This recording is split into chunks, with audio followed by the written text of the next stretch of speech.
Ce cas clinique concerne une patiente de 66 ans, à allographie médulaire pour un lymphome il y a 4 ans et qui a malheureusement présenté dans les suites une GVH oculaire depuis 2 ans. Son traitement local au long cours consiste en l'instillation toutes les heures de larmes artificielles. Elle a recours également aux lunettes aux chambres humides.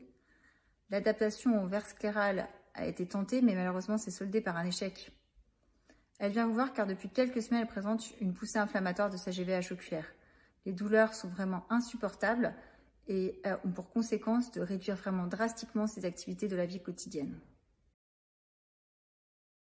Vous allez réaliser l'examen clinique de cette patiente. À l'interrogatoire, lors des questions de tri et de la recherche des facteurs de risque de syndrome sec oculaire, vous ne retrouverez pas d'autres facteurs de risque identifiés. La gêne fonctionnelle est majeure. Vous voyez que le score OSD est extrême à 95,8. Lors de l'examen ophtalmologique, l'acuité visuelle est limitée à 2/10 par Rhino 6 à droite et 3/10 par Rhino 5 à gauche. La tension intraoculaire est normale. Lors de votre examen clinique à la lampe à fente, vous allez noter une kératite filamenteuse bilatérale de grade 5 sur la classification d'Oxford aux 2 yeux. Lorsque vous éverserez la paupière supérieure, vous retrouvez une fibrose tarsale caractéristique et vous constaterez également sur la paupière du bas une atrophie majeure des glandes de Möbius. Le break-up time est très altéré aux 2 yeux puisqu'il est chiffré à 1 seconde et le test de Schirmer est nul. La mébographie réalisée grâce au Lacridiac ne fait que confirmer malheureusement votre examen clinique, à savoir qu'il existe une atrophie quasi totale des glandes de Möbius chez cette patiente. Les autres clichés ont été extrêmement difficiles à réaliser en raison de la photophobie. Vous posez donc le diagnostic de syndrome sec oculaire sévère de type mixte. Il existe une GVH oculaire chronique avec un dysfonctionnement des glandes de Möbius sévère et une atrophie importante des glandes notamment. À ceci s'ajoute une inflammation oculaire majeure lors de cette poussée. La gêne fonctionnelle présentée par la patiente et le handicap visuel sont très importants, ce qui altère grandement la qualité de vie. Vous allez donc prendre en charge cette poussée inflammatoire de GVH oculaire en prescrivant un traitement anti-inflammatoire local avec une cure courte de corticoïdes.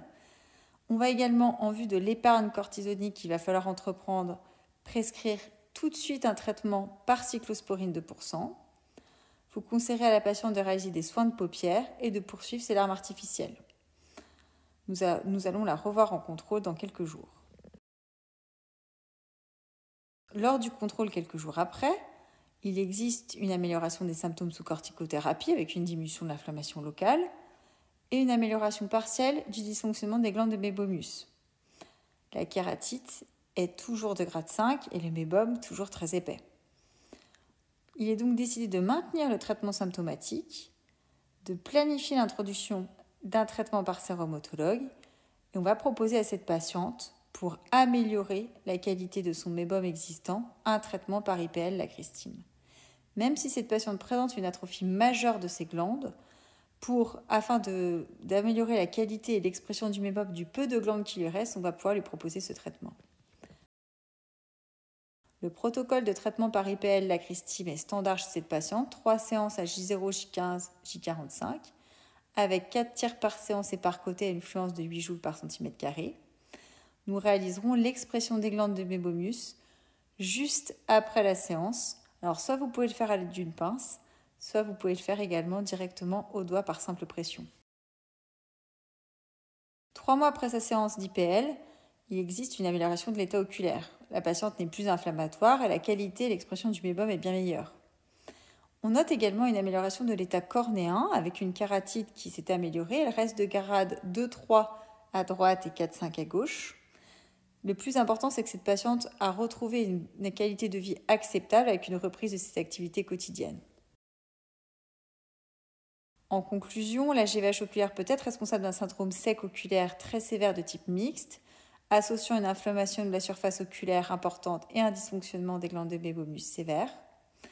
Un traitement par IPL est un traitement sûr qui peut quand même être proposé, même en cas d'atrophie importante des glandes de Möbius, afin d'améliorer la qualité du mébum restant.